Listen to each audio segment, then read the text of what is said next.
आप कैसे समझते हैं, जबकि सरकार का लगातार बयानबाजी ये आ रहा है कि ये किसानों के हितों को ध्यान में रखकर बनाया गया है, तो ये किसान के लिए अहित कैसे हो सकता है?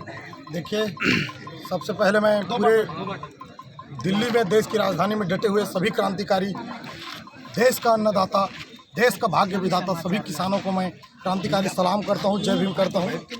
यदि किसान विरोधी काला कानून गलत नहीं होता तो हमारे देश का अन्नदाता किसान आज रोड पे नहीं होता और हमारे आंदोलनकारी किसान बंधु वहाँ पे शहीद नहीं होता।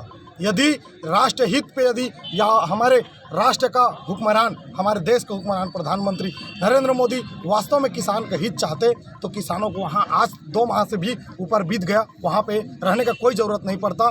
ठंड पे ठिठुरती ठंड में वो डटे हुए हैं अधिकार को रक्षा करने के लिए, अन्नदाताओं की रक्षा के लिए और पूरे किसी कृषि कानून विरोधी तीनों काला कानून का विरोध करने के लिए वहाँ डटे हुए हैं, जिसको लाठी बांधा जाता है, जिसके ऊपर पानी का बरछाव किया जाता है, आंसू गैस गोले दागे जाते हैं और तरह तरह का लांछन लगाया जाता है, जो गलत कार्य है। मैं निंदा करता हूँ, भीम आर्मी भारत एकता मिशन निंदा करती है, तीनों काला कानून का विरोध करती है और जब तक तीनों काला कानून वापस नहीं करेगा हमारा लड़ाई जारी रहेगा, तब तक जारी रहेगा जब तक वापस नहीं होगा।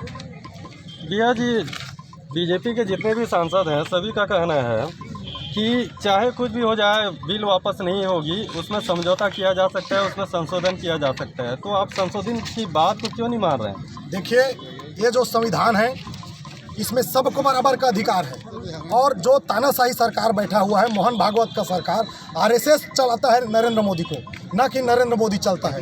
वो देश को खंडित करना चाहता है, देश को बांटना चाहता है, देश को लड़ाना चाहता है, जो हम बर्दाश्त नहीं करेंगे। ऐसा नहीं होगा। इस देश में कोविड-19 के आड़ में पूरे देश का जनता जनार्दन दुख तकलीफ से पीड़ित है, बीमार से लड़ रहे हैं, जीवन जीने के लिए संघर्ष कर रहे हैं। ऐसे आड़ में सरकार गलत कानून लाया, सरकार को दबाया जा रहा है और हमारे किसान बंधु अपने खुद का उगाया हुआ फसल को अपने हिसाब से नहीं बेच पा रहा है। सरकार उद्योगपतियों का सरकार है, राइस मिलरों की सरकार है। आप देख लीजिए, एयरपोर्ट में देखिए अडानी लिखा जा रहा है, रेलवे लाइन में देखिए अडानी लिखा जा रहा है, सबको प्राइवेटाइजेशन किया जा रहा है। कल की डेट में ऐसा होगा कि हमें रास्ते में चलने के लिए भी टैक्स लगेगा और रास्ते में भी चलने से रोका जाएगा, जिसका हम विरोध करते हैं। ये समस्त बीजेपी सरकार के विरोध करते हैं। वो जो उनका सांसद और विधायक है वो उनके इशारे पे चलता है, जैसा वो चाहेगा वैसा होगा। अब तो भारत के संविधान को खत्म करने के लिए मनुस्मृति लागू किया जाएगा, इस बेस पर कार्य कर रहे हैं मोहन भागवत। और अलग से संसद भवन बनाने का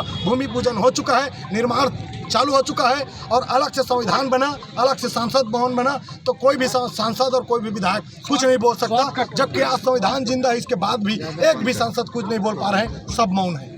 हम निंदा करते हैं ऐसे सांसद और विधायक। आइए मिलते हैं इस कार्यक्रम के